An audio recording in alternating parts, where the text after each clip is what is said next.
Let's sketch y equals x minus 2 quantity squared times x plus 3 times x minus 5.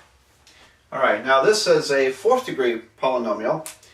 If I were to multiply it out, I would get x squared here, because I'm squaring this term.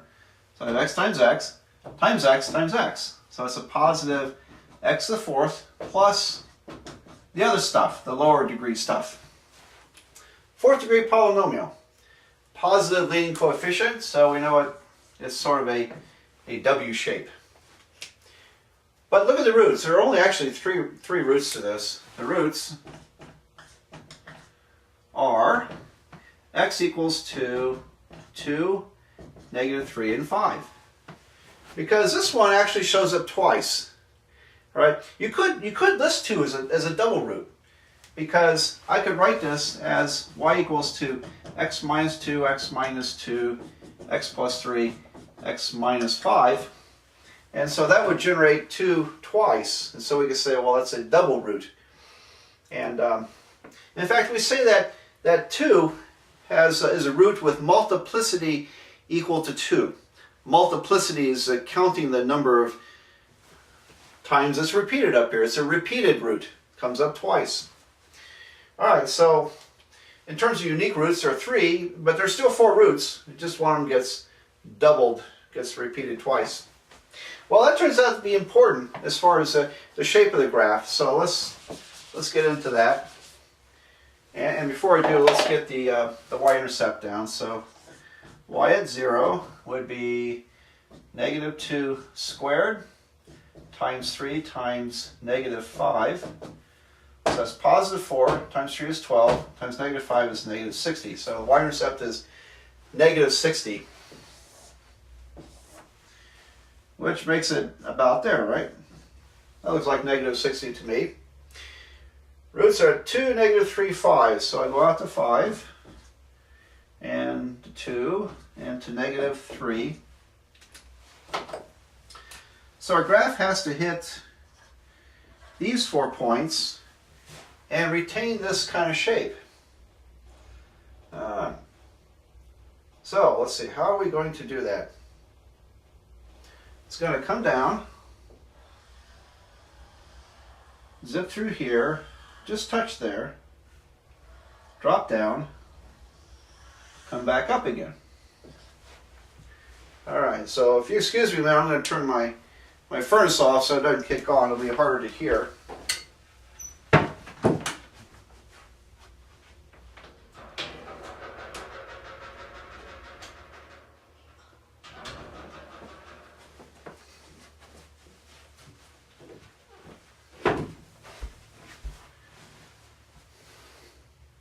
I'm back. The furnace is right behind the wall here, and so when it kicks on, it gets kind of noisy. Not that noisy, but I don't want it to distract this video. All right, now, so I want to explain what I've done here. At 2, which is our repeated root, it actually just touches. So it drops down, hits the y-intercept, comes back up, and just touches, and goes back down and comes up again. So it hit the 3 roots. It did not hit 4 different roots. It hit only 3. It retained the quartic shape that we're supposed to get, so everything's fine. What I want to focus on is, why does it do this here? All right, it just comes up and touches and goes back down. So this is a pretty interesting place to look. And that's associated with these repeated roots. So first of all, let's look at this root. All right, now try to imagine if you had a perfectly drawn graph, maybe generated by a computer, and suppose you were able to magnify this place here, zoom in as far as you want. What are you going to see? Now from a distance it looks like it curves down a little bit, but as you zoom in, it's going to start looking like a straight line, isn't it? It's going to be very straight. And I've done this in my book. I think I've shown this. So the negative 3 root comes from this term. This is a linear term. So imagine that when you're close to negative 3, it's like you're looking at a line. But you're not looking at the line y equals x plus 3. You're looking at a different line. So it would get a little more complicated to figure out exactly what that line is. But it can be done. And I did that in my book. But it is a line right here. Literally, at the point it's a line, and either side of it's very close to straight line. Because it's a first degree root. Same with 5. If you were to zoom in here, magnify that, it would begin to take the shape of a straight line. But x minus 2, at x equals positive 2, it's going to look a bit like a parabola there. Or if you zoom in, it's going to look, it'll be kind of flat, but it'll look like a parabola that just comes up and touches and goes down. And that's because it's a second degree term. So a second degree term will behave similar to a parabola near the root.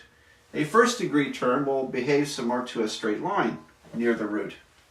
So that explains actually the shape of the graphs with these multiple roots that you can get. Hope you find that fascinating. I'll do another one here and erase the board and do another one.